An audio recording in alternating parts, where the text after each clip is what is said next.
ये चैनल केवल मनोरंजन के लिए है। हम किसी भी तरह के अंधश्रद्धा को बढ़ावा नहीं देते।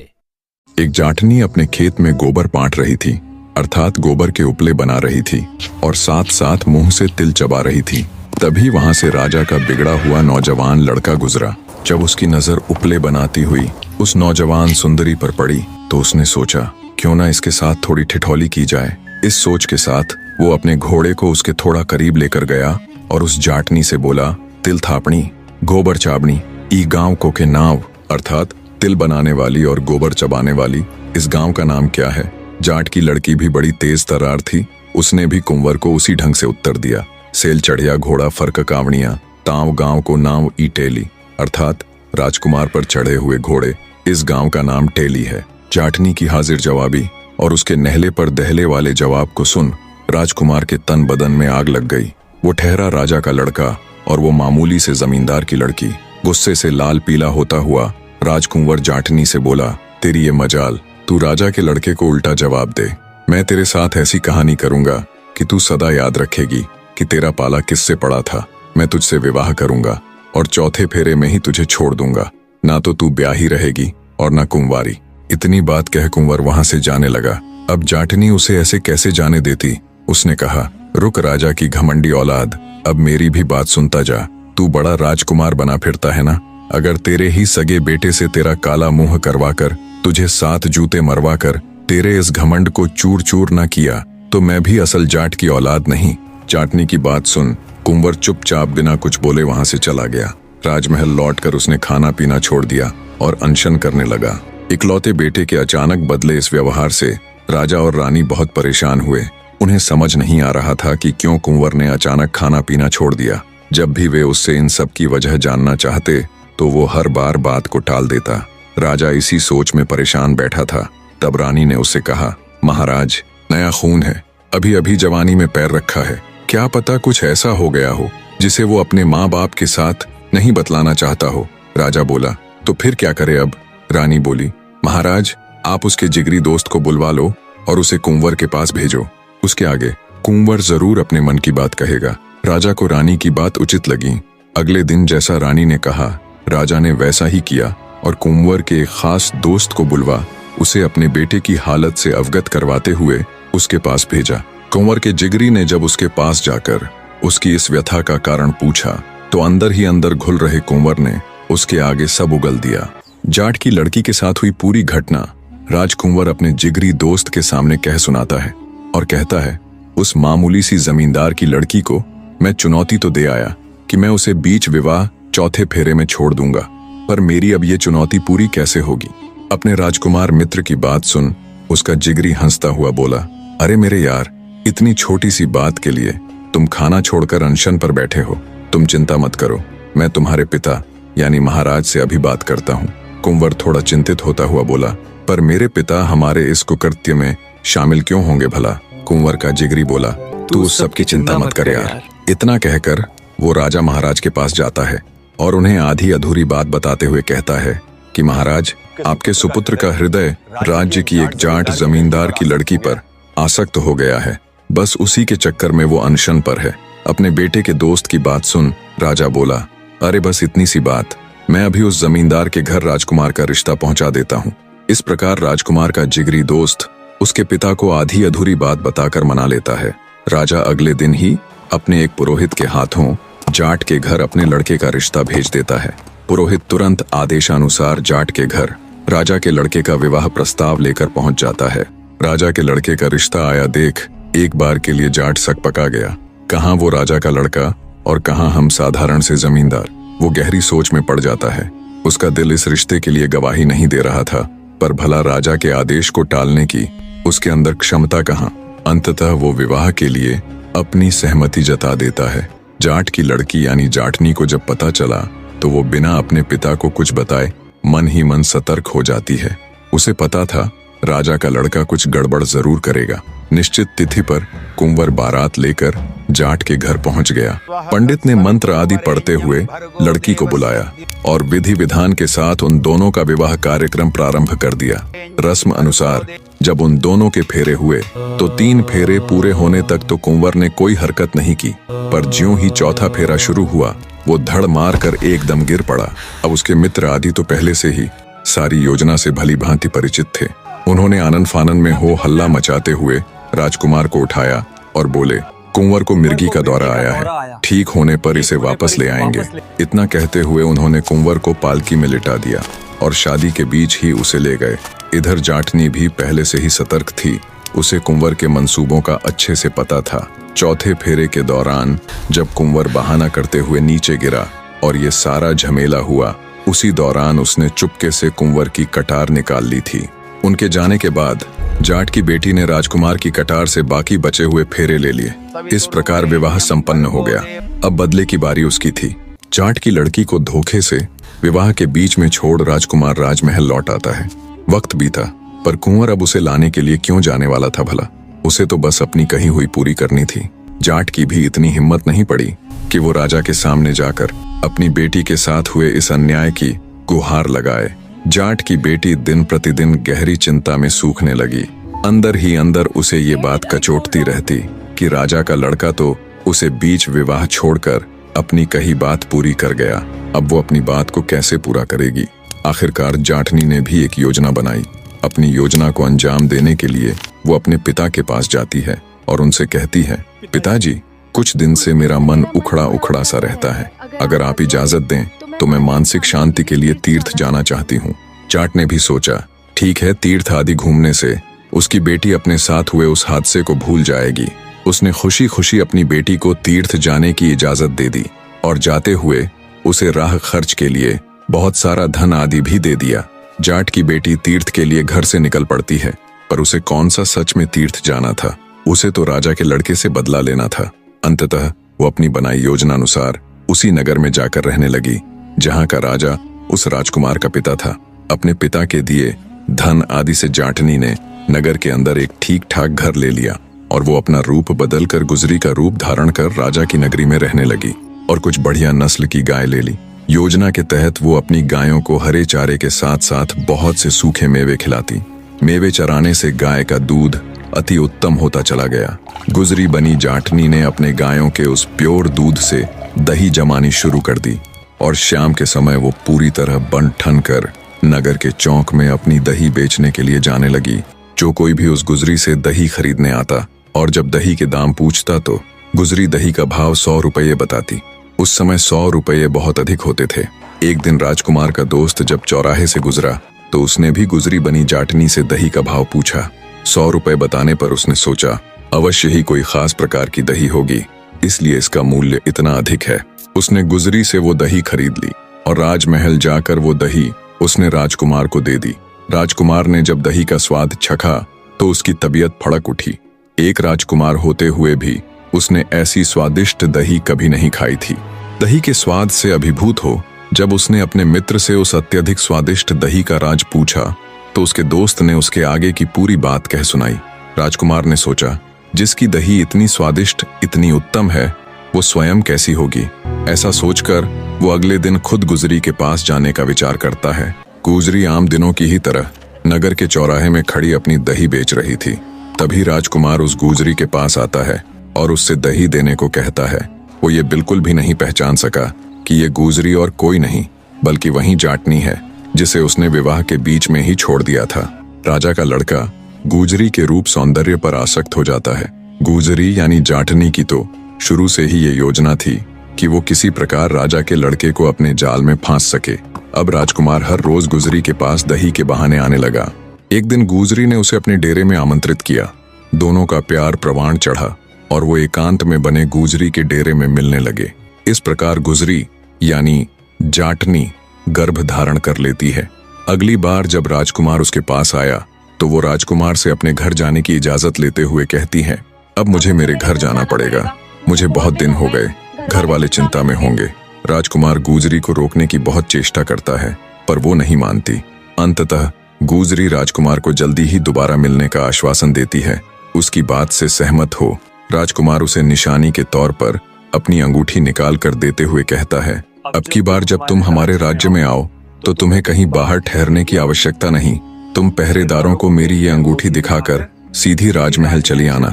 राजकुमार की अंगूठी ले जाटनी फिर से अपने गांव अपने पिता के पास लौट जाती है।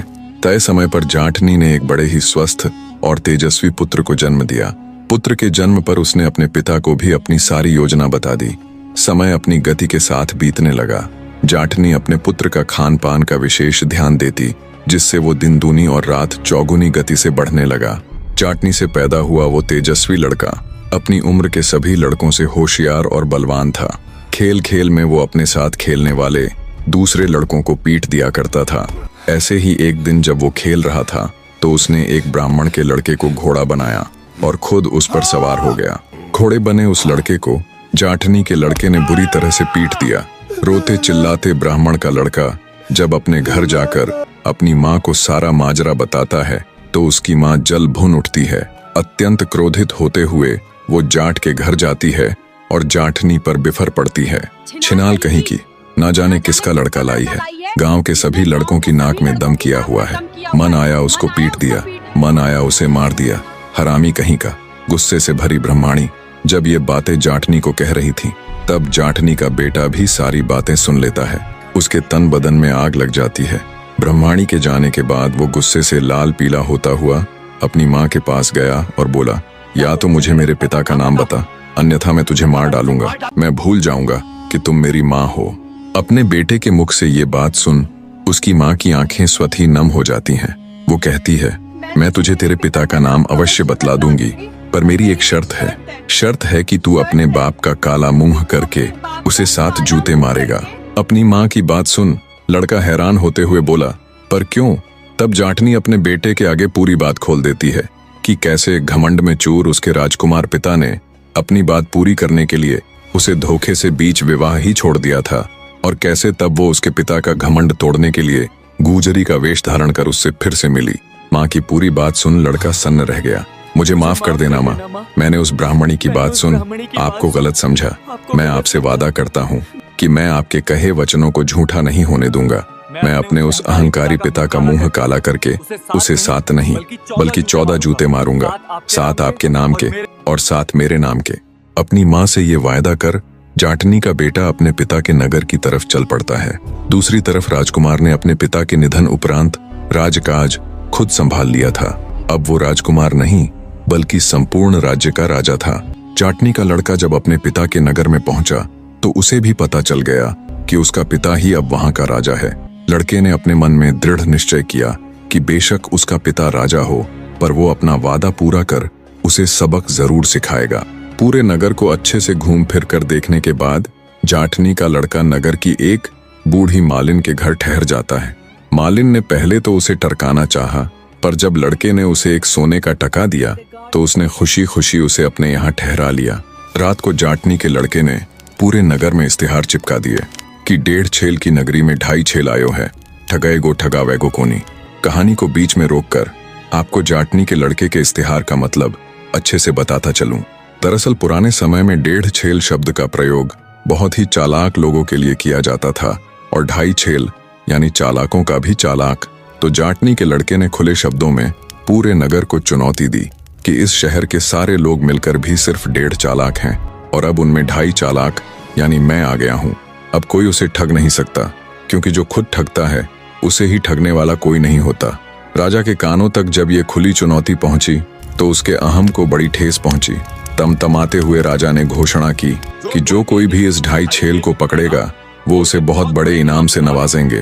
राजा की घोषणा नगर में फैली तो मीणा जाति के लोगों ने 2.5 छेल को पकड़ने का बीड़ा उठाया। पुराने समय में मीणा जाति एक बहादुर और योद्धा जाति मानी जाती थी।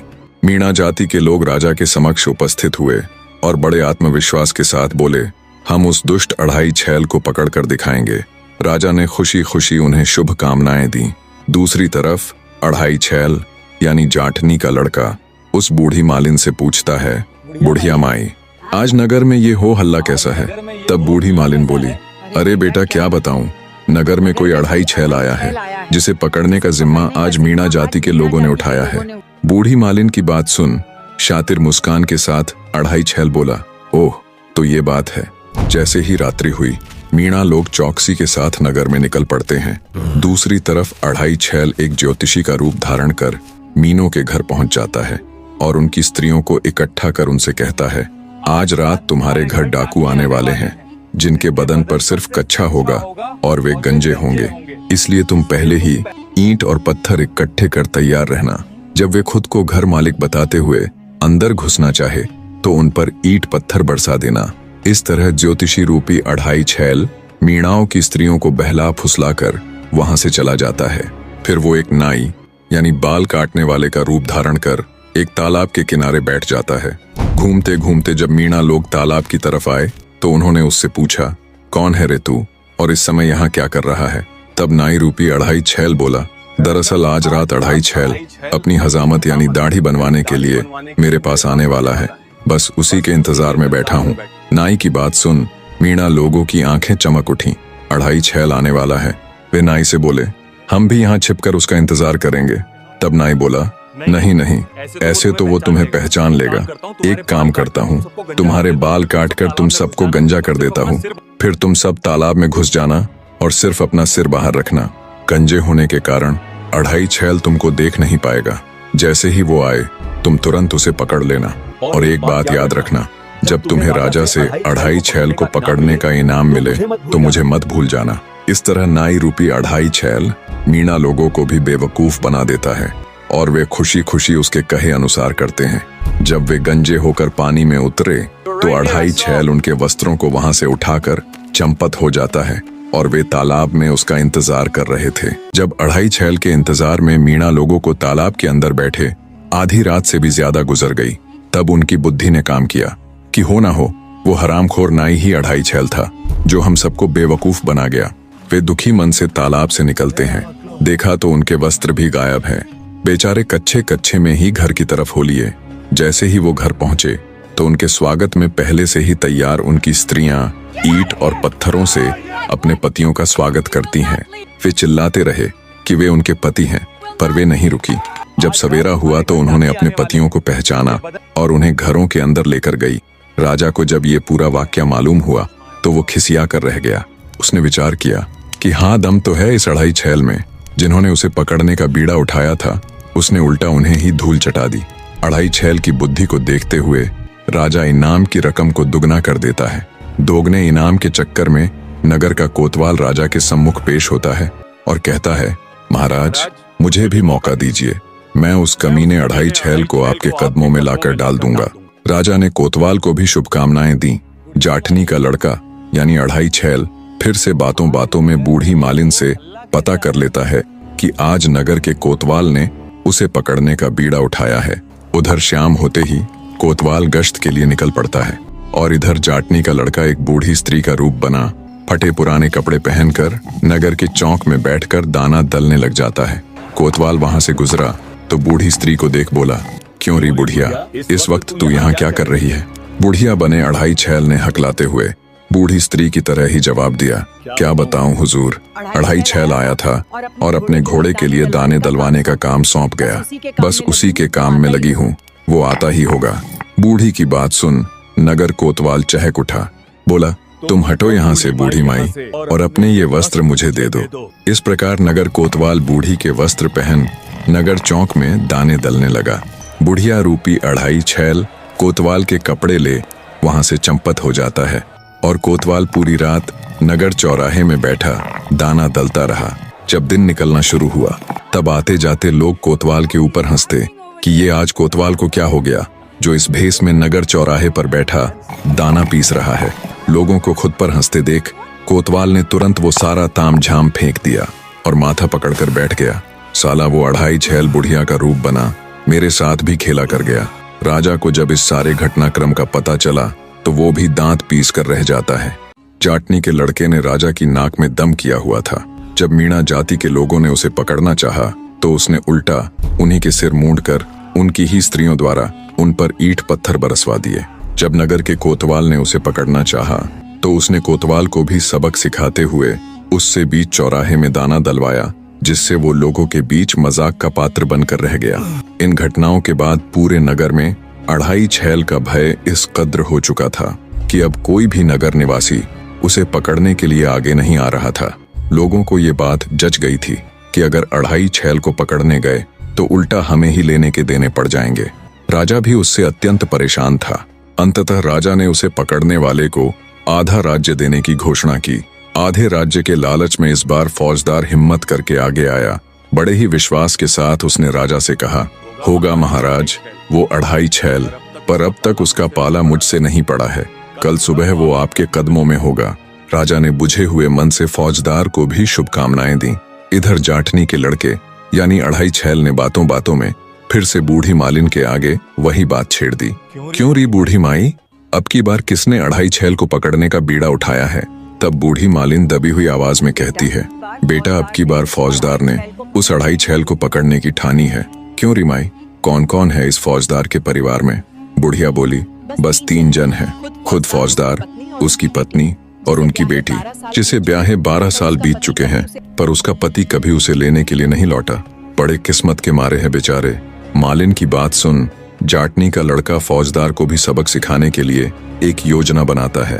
वो चुपके से ज्योतिषी का रूप धारण कर फौजदार के घर के आसपास घूमने लगता है। कोई बुझा निकलवा लो, किसी का गया हुआ अपना कब लौटेगा भी कि नहीं, ज्योतिषी को सब खबर है। ये कहते हुए जब उसने 3-4 बार फौजदार के घर के आगे चक्कर लगाए तो फौजदार बाहर आया। उसने ज्योतिषी को अंदर बुला उसके आगे अपना दुखड़ा रोया। हे ज्योतिषी, मेरी बेटी की शादी को 12 वर्ष बीत चुके हैं, पर मेरा दामाद उसे लेने के लिए नहीं लौटा। फौजदार की बात सुन जाटनी का लड़का बोला, अरे आपका भाग्य तो कुछ और ही कह रहा है, जल्दी ही आपके भाग खुलने वाले हैं। ज्योतिषी की बात सुन फौजदार खुशी के साथ साथ अचंभित होते हुए बोला, कैसे ज्योतिषी बाबा, कृपया थोड़ा और खुलकर बताइए। तब ज्योतिषी बोला, आपका दामाद बहुत बड़ा व्यापारी बन गया है और आपके भाग्य अनुसार वो आज रात ही आपके घर पधारने वाला है, इसलिए आज चौकन्ने रहना। फौजदार बड़ा खुश हुआ। उसने ज्योतिषी को बहुत अच्छी भेंट देकर विदा किया। जिस बाप की जवान बेटी ब्याह के 14 साल बाद भी घर बैठी हो, उसे अगर पता चले कि उसका दामाद पूरे 14 वर्ष बीत जाने के बाद उसकी बेटी को लेने के लिए आने वाला है, तो उसे भला नींद कैसे आ सकती है। बिल्कुल उसी परिस्थिति में आज फौजदार था। वो ज्योतिषी के कहे अनुसार चौकन्ना हुआ अपने दामाद के आने का इंतजार कर रहा था। रात हुई तो जाटनी का लड़का एक व्यापारी का वेश धारण कर फौजदार के घर के आगे ये कहते हुए चक्कर लगाने लगा कि यही आसपास मेरी शादी हुई थी। पता नहीं कौन सा घर था। अब फौजदार तो परिवार सहित पहले से ही कान खड़े कर दामाद के इंतजार में थे। फौजदार तुरंत बाहर निकला और बोला, याद कैसे रहेगा इतने दिनों बाद जो तू आया है, और उसे आदर सहित घर के अंदर ले गया। उसका अच्छे से आतिथ्य किया। उसके लिए घर के ऊपर बने चौबारे में बढ़िया बिस्तर लगवा दिया। दामाद की अच्छे से खातिरदारी करने के बाद फौजदार खुद 2.5 छैल की तलाश में निकल गया। जब आधी रात हुई तब जाटनी के लड़के ने पास सोती हुई फौजदार की लड़की को उठाया और चाकू दिखाकर धमकाते हुए बोला, जरा भी शोर किया तो जान से मार दूंगा, और उसके सारे गहने आदि उतरवा लिए। जाते हुए जाटनी के लड़के ने फौजदार की लड़की को खाट से बांधकर उसके मुंह में कपड़ा ठूंस दिया और बोला, कह देना अपने बाप को कि तू कहाँ 2.5 छैल को बाहर ढूंढता फिर रहा है। वो तो तेरा जमाई बन तेरे घर आया था। इतना कहकर घर में रखा अन्य धन आदि लेकर जाटनी का लड़का रफू चक्कर हो गया।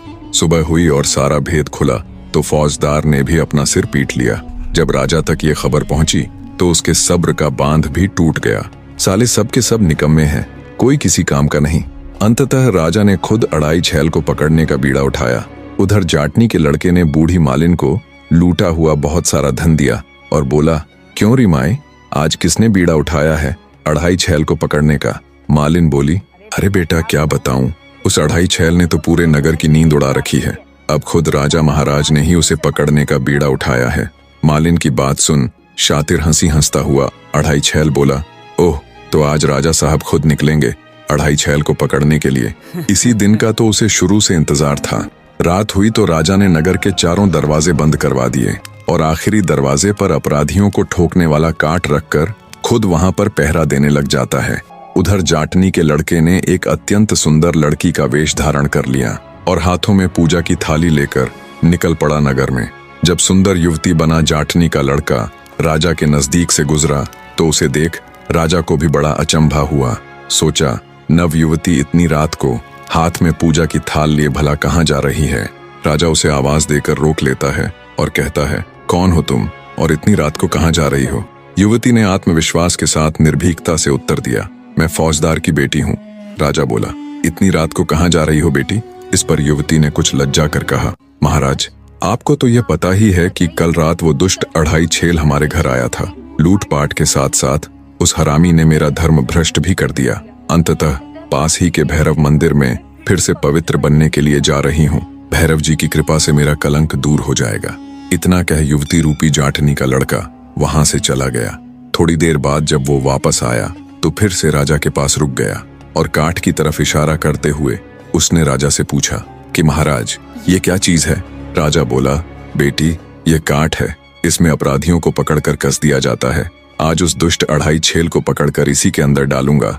राजा की बात सुन बड़े ही भोलेपन के साथ युवती बोली, महाराज, ये भला कैसा यंत्र है? इससे पहले तो ऐसा कुछ मैंने कभी नहीं देखा। मैं भी तो देखूं कि इसमें अपराधी कैसे ठोका जाता है। युवती के इतना कहने पर राजा ने अपना एक पैर काठ में रखा और बोला कि देख, इस तरह एक पैर इस छेद में डाल दिया जाता है और दूसरा पैर 3 छेद छोड़कर चौथे छेद में, और फिर इस काठ को बंद करके ताला लगा दिया जाता है। युवती बोली, महाराज, मैं देखना चाहती हूँ, कृपया आप एक बार मुझे भी इसमें बंद करके दिखाइए ना। युवती का भोलापन देख राजा बोला, बेटी, मैं तुझे इस काठ में कैसे बंद कर सकता हूँ भला? तुम्हारे ये कोमल कोमल हाथ पैर छिल जाएंगे। अगर तुम्हें इसे देखने की इतनी ही अभिलाषा है तो लो, मैं स्वयं इसके अंदर जाकर तुम्हें दिखलाता हूँ। इतना कहकर राजा ने अपने दोनों पांव और हाथ उस काठ के अंदर डाल दिए। युवती बना जाटनी का लड़का तो कब से इसी फिराक में था। उसने तुरंत उस काठ को बंद कर ताला जड़ दिया। राजा बोला, ये क्या कर रही हो बेटी? अब मुझे निकालो इसके बाहर, खोल दो इस ताले को। तब जाटनी का लड़का बोला, मैं तेरी कोई बेटी बेटी नहीं हूँ, मैं तो तेरा फूफा अढ़ाई छेल हूँ। ये सुन राजा की आंखें फटी की फटी रह जाती हैं। जाटनी के लड़के ने अपनी जेब से कालिख निकालकर राजा के मुंह पर मल दी और 7 जूते मारते हुए बोला, ये मेरी माँ के नाम के। और एक बार फिर से एक के बाद एक करके 7 जूते दोबारा राजा को जड़ दिए और बोला, ये मेरे नाम के। इस प्रकार अच्छे से अपना बदला लेने के बाद जाटनी का लड़का राजा को उसी हालत में छोड़ वहां से 9-2-11 हो गया। बेचारे राजा की बड़ी दुर्दशा हुई। सुबह हुई तो लोगों ने उन्हें काठ में से निकाला। अब तक राजा भी अढ़ाई छेल का कायल हो चुका था, पर एक बात राजा को अंदर ही अंदर खाए जा रही थी। वो सोच रहा था कि मैं तो उस लड़के को जानता तक नहीं, फिर उसने जूते मारते हुए ये क्यों कहा कि 7 मेरी माँ के नाम के और 7 मेरे नाम के। अगले दिन राजा ने पूरे नगर में घोषणा करवा दी कि अढ़ाई छेल के सभी गुनाह माफ हैं। वह दरबार में हाजिर हो। राजा साहब उसे भरपूर इनाम नवाजने के लिए बेकरार है। जाटनी के लड़के ने जब ये घोषणा सुनी तो वो दरबार में हाजिर हो गया। महाराज, मैं ही हूँ वो अढ़ाई छेल। उसे देख राजा हैरान था। उसे उसके आने की बहुत कम उम्मीद थी। कुछ देर तक राजा खुले मुंह से विचारों की उधेड़-बुन में खोया हैरानी से उसे देखता रहा। फिर जब राजा ने उससे जूते मारने का कारण पूछा तो उसने शुरू से लेकर अब तक का सारा वृतांत राजा के सामने कह सुनाया। तब राजा बोला, उसे तो मैंने बीच विवाह ही छोड़ दिया था, फिर वो मेरी पत्नी और तुम मेरे बेटे कैसे हुए?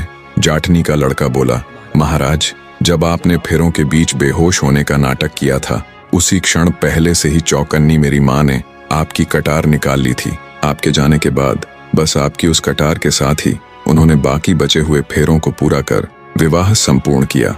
और रही मेरे पैदा होने की बात, तो मेरे जन्म की कहानी आपकी ये अंगूठी बयां करेगी। राजा ने तुरंत अपनी उस अंगूठी को पहचान लिया जिसे उसने गुजरी को दिया था। राजा जाटनी को आदर सहित अपने राज्य में बुलवा लेता है और जाटनी वो उसके लड़के से अपने किए के लिए माफी मांगता है। राजा ने अढ़ाई छेल को अपना बेटा मान उसे युवराज घोषित कर दिया और जाटनी को अपनी पट रानी बना लिया। इस तरह जाटनी ने भी अपनी कही पूरी करके दिखाई। उन्होंने साथ साथ बड़े ही आनंद के साथ अपना जीवन व्यतीत किया। निष्कर्ष सुनने से पहले आप सबसे प्रार्थना है, चैनल को सब्सक्राइब करने के साथ साथ कहानी के ऊपर अपनी राय जरूर दीजिए। निष्कर्ष, यह कहानी उस अहंकारी व्यक्ति की गाथा है जो अपने ऊंचे पद और बाहरी दिखावे के मद में चूर रहता है। राजकुमार को लगा कि उसका राजसी वैभव उसे किसी को भी अपमानित करने का अधिकार देता है, परंतु वह यह भूल गया कि अहंकार वह जाल है जो स्वयं को ही फंसाता है। दूसरी ओर जाटनी वह मूर्तिमंत धैर्य और बुद्धिमत्ता थी जिसने अपने अपमान का तत्काल प्रतिशोध नहीं लिया। उसने अवसर की प्रतीक्षा की, एक सोची समझी योजना बनाई और अपने स्वाभिमान की रक्षा के लिए सतर्कता से कदम बढ़ाया।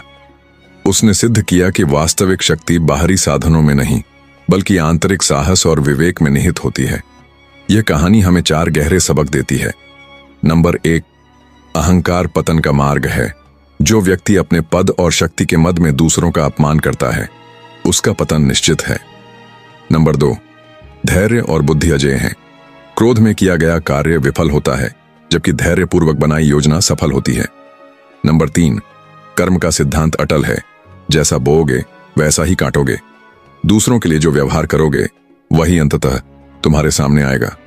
नंबर 4, सत्य की सदैव जीत होती है। चाहे कितनी भी बाधाएं आए, अंततः धर्म और न्याय की ही विजय होती है। अंततः अपने जीवन में अहंकार को कभी स्थान मत दीजिए। दूसरों का सम्मान कीजिए, क्योंकि हर व्यक्ति की अपनी गरिमा और शक्ति होती है।